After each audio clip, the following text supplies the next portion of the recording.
Hello student, कैसे हैं आप सब। आई होप आप सब ठीक होंगे। आप देख रहे हैं number one study channel examiner sir. तो स्टूडेंट, आज के वीडियो में हम बात करने वाले हैं उत्तराखंड प्राथमिक शिक्षक भर्ती 2025 के बारे में, यानी कि प्राइमरी टीचर रिक्रूटमेंट 2025 के बारे में। तो वीडियो को अंत तक जरूर से देखिएगा और चैनल पर नए हैं तो चैनल को सब्सक्राइब करके बेल आइकन आवश्यक रूप से प्रेस कर दीजिएगा ताकि आप ऐसे ही इंपॉर्टेंट वीडियोज़ डेली बेसिस पे देख पाएँ। तो वीडियो को स्टार्ट करते हैं स्टूडेंट बिना किसी देरी के। जैसे कि आप देख पा रहे होंगे कि उत्तराखंड प्राइमरी शिक्षक भर्ती प्राइमरी टीचर रिक्रूटमेंट 2025 की क्या क्या एलिजिबिलिटी रहती है। तो उत्तराखंड में प्राथमिक शिक्षक कक्षा 1 से 5 तक की भर्ती जिला स्तर पर होती है। ध्यान रखिएगा, जिला स्तर पर। और इसका आयोजन राज्य के शिक्षा विभाग द्वारा किया जाता है। यह भर्ती अक्सर पिछले वर्ष की लंबित रिक्तियों और एक रिक्त पदों को भरने के लिए आती है। पिछले भर्ती में जो निलंबित पद हैं उन पे और रिक्त पदों को भरने के लिए आती है। ध्यान रखिएगा। तो जिला स्तर पर ये वैकेंसी होती है, ध्यान रखिएगा। तो पद का नाम और कुल रिक्तियों की संख्या आप देख पा रहे होंगे कि पद का नाम यहाँ पर आप देख पाएंगे कि प्राइमरी टीचर, सहायक अध्यापक प्राथमिक, प्राइमरी टीचर, असिस्टेंट टीचर। तो कुल पद और रिक्तियों की संख्या यहाँ पर आप देख सकते हैं जिलेवार अलग अलग होती है। पिछले कुछ भर्तियों का कुल पद जो है कि इसमें 1000 से 2500 तक के लगभग कुछ पद थे। अभी मैं आपको बताऊं कि 2025 में लगभग आप मान के चलिए कि 2100 पदों पर इसमें भर्ती आने वाली है। ये मैं एक नोटिफिकेशन टाइप में आपको समझा रहा हूँ कि क्या क्या क्वालिफिकेशन वगैरह होती है। बाकी जैसे इसका डिटेल नोटिफिकेशन आउट होता है मैं आपको डिटेल में सारी चीज़ें बता दूंगा। आप मुझे कमेंट कर दीजिएगा कि डिटेल नोटिफिकेशन पे वीडियो बनाइए। तो डिटेल नोटिफिकेशन पे वीडियो मैं जल्द ही बना दूंगा अगर आपके कमेंट आएगा तब। तो आप देख सकते हैं स्टूडेंट, तो विशेष में यहाँ पे जोर दिया गया है, यह भर्ती अक्सर सीधी भर्ती यानी कि डायरेक्ट रिक्रूटमेंट के माध्यम से होती है। तो शैक्षिक योग्यता की इसमें बात कर लेते हैं कि शैक्षिक योग्यता क्या चाहिए होती है। तो शैक्षिक योग्यता की बात करें तो प्राथमिक शिक्षक बनने के लिए उम्मीदवार को निम्नलिखित शैक्षिक योग्यता, जो कि स्नातक रहने वाली है, स्नातक यानी ग्रेजुएशन, किसी भी मान्यता प्राप्त विश्वविद्यालय से आपने जो है कि स्नातक की डिग्री आपके पास होनी चाहिए किसी भी विषय में। उसके बाद है प्रशिक्षण की योग्यता यानी टीचिंग ट्रेनिंग क्वालिफिकेशन आपके पास होनी चाहिए, जैसे कि डीएलएड हो गया, डिप्लोमा या elementary education, diploma in elementary education, DElEd sorry. Uttarakhand के डीआईईटी से 2 वर्षीय डीएलएड आपने किया हो या फिर एनसीटीई द्वारा मान्यता प्राप्त कोई भी अन्य नाम से जो है कि बीटीसी या जेबीटी आदि इसे डीएलएड के समकक्ष माना जाता है। ध्यान रखिएगा स्टूडेंट। या फिर आपने क्या क्या होना चाहिए, बीएड, राष्ट्रीय अध्यापक शिक्षक परिषद एनसीटीई से मान्यता प्राप्त संस्था से जो है कि बीएड की डिग्री। लेकिन ऐसे उम्मीदवारों को नियुक्ति के 2 वर्ष के भीतर 6 महीने का विशेष ब्रिज कोर्स पूरा करना अनिवार्य होगा। ध्यान रखिएगा। अब है स्टूडेंट टीईटी यानी कि टेट। तो ये क्या होता है, केंद्रीय शिक्षक पात्रता परीक्षा सी टेट का पेपर फर्स्ट उत्तीर्ण, या ध्यान रखिएगा अथवा में है, या उत्तराखंड शिक्षक पात्रता परीक्षा यू टेट का पेपर फर्स्ट उत्तीर्ण, या तो सेंट्रल का सी टेट या फिर उत्तराखंड का यू टेट। तो टेट परीक्षा उत्तीर्ण इसमें अनिवार्य है क्या, पेपर फर्स्ट आपका उत्तीर्ण होना अनिवार्य है, चाहे आपने उत्तराखंड में किया हो या फिर आपने सेंट्रल में किया हो। आगे स्टूडेंट, आयु सीमा और आरक्षण यानी कि कितनी आपकी एज चाहिए और क्या इसमें आरक्षण रहता है। तो न्यूनतम आयु 21 वर्ष इसमें चाहिए होती है, यानी कि 21 वर्ष आपकी उम्र है और आप ग्रेजुएट हैं और डीएलएड या बीएड आपने किया हुआ है, सी टेट क्वालिफाई है, तो आप इसके लिए अप्लाई कर पाएंगे।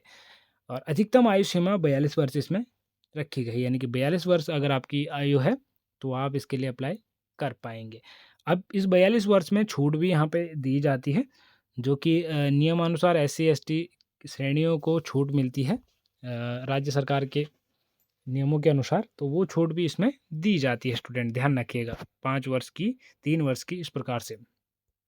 अब है ये मैंने आपको बता दिया कि आरक्षण जो है कि उत्तराखंड सरकार के प्रचलन नियमों के अनुसार लागू होगा, वो मैंने आपको बता दिया। अब है चयन प्रक्रिया, सिलेक्शन प्रोसीजर की। तो सिलेक्शन प्रोसेस की बात करें तो उत्तराखंड प्राथमिक शिक्षक भर्ती की चयन प्रक्रिया आमतौर पर लिखित परीक्षा के बिना शैक्षणिक मेरिट पर आधारित होती है।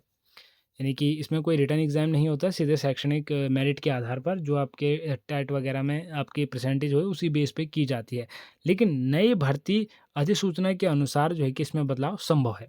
2025 में जो नोटिफिकेशन आएगा उसमें इसमें बदलाव संभव है, क्या पता है रिटन एग्ज़ाम इसमें कराया जाए। अब है शैक्षणिक मेरिट। उम्मीदवारों का चयन हाई स्कूल, इंटरमीडिएट स्तर पर डीएलएड, बीएड में प्राप्त अंकों के प्रतिशत के आधार पर जो है कि बनी मेरिट लिस्ट के अनुसार किया जाता है। जैसे कि मैंने आपको बताया कि चयन किसके आधार पर किया जाता है, डीएलएड या बीएड में प्राप्त अंकों या प्रतिशत के आधार पर किया जाता है। जितने अंक आपके डीएलएड में आए होंगे, बीएड में आए होंगे, तो उस आधार पर जो है कि आपका सिलेक्शन इसमें किया जाएगा। प्रत्येक स्तर के अंकों को एक निश्चित वेटेज जो है कि दिया जाता है, ध्यान रखिएगा। अब है यूटेट और सीटेट। तो यूटेट और सीटेट के अंकों को आमतौर पर जो है कि मेरिट में शामिल नहीं किया जाता। यानी कि यूटेट में अगर आपके ज़्यादा अंक हैं तो इनको तो शामिल नहीं किया जाता। यह केवल एक पात्रता परीक्षा होती है, ये केवल एक पात्रता परीक्षा होती है। तो डीएलएड को ही इसमें जारी किया जाता है, डीएलएड और बीएड को। अभी मैंने इससे पहले आपको यूटेट बताया, तो वो मुझे भी कंफर्म नहीं था। तो इसमें यूटेट वगैरह के अंक जो है कि नहीं जुड़ते हैं। दस्तावेज़ सत्यापन, उसके बाद आपका क्या होगा, दस्तावेज़ सत्यापन, डॉक्यूमेंट वेरिफिकेशन होगा। मेरिट लिस्ट आने के बाद आपका डॉक्यूमेंट वेरिफिकेशन होगा और मेरिट लिस्ट में चयनित उम्मीदवारों को अपने सभी मूल प्रमाण पत्रों को एक साथ लेकर जो है कि दस्तावेज सत्यापन के लिए बुलाया जाता है। उसके बाद आपको नियुक्ति दे दी जाती है स्टूडेंट, उसके बाद आपको क्या दे दी जाती है, नियुक्ति।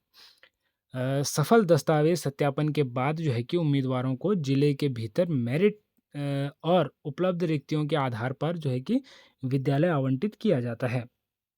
आपको विद्यालय की लिस्ट दे दी जाएगी, उस हिसाब से आपको जो है कि एक विद्यालय दे दिया जाएगा, आपकी ज्वाइनिंग करा दी जाएगी। तो वर्तमान में जो है कि बीएड और डीएलएड के अंकों की मेरिट बनाने के लिए राष्ट्रीय अध्यापक शिक्षा परिषद एनसीटीई की नियमावली का पालन किया जाता है, ध्यान रखिएगा स्टूडेंट।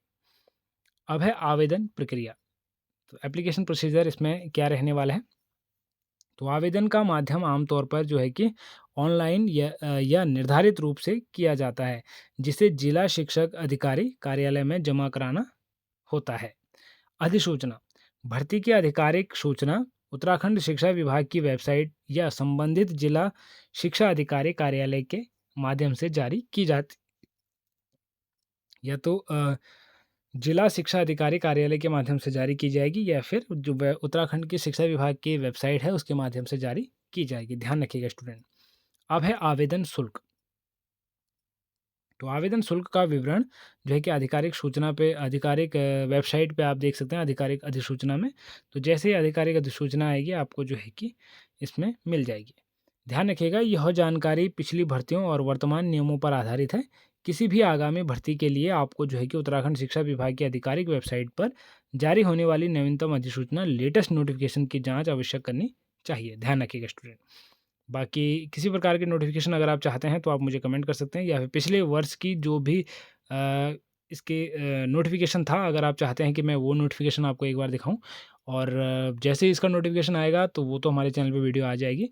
बट अगर आप चाहते हैं कि डिटेल में नोटिफिकेशन पढ़ के सुनाऊँ जिसमें सिलेबस वगैरह भी हो, तो आप मुझे कमेंट कर दीजिएगा, मैं एक डिटेल में वीडियो ले आऊँगा प्राथमिक शिक्षक भर्ती के ऊपर कि क्या क्या सिलेबस रहता है, सारी चीज़ें। बाकी मिलते हैं स्टूडेंट एक और नई नॉलेजेबल वीडियो में एक और नई इन्फॉर्मेशन के साथ, तब तक के लिए बाय बाय, टेक केयर।